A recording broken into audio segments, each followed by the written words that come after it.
taas na po ng tubig dito sa Colgante.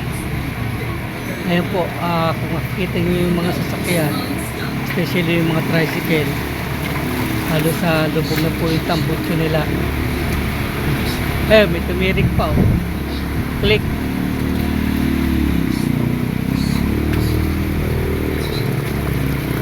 Yung tricycle, tignan nyo po, halos pa lampas na sa flooring yung tubig.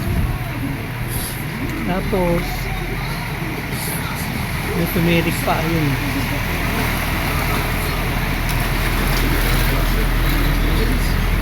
Yun, dalawang motor, tatlong motor na yung tumirik.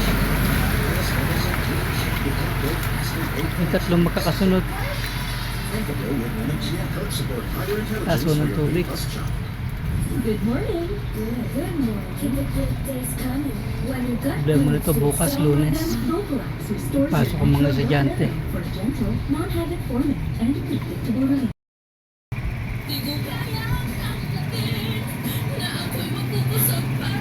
Plus, dito, pwede din naman kusot sa surf o sa Sa upuan pala ng tricycle, oh. Yung tubig, oh. Sa upuan ng tricycle.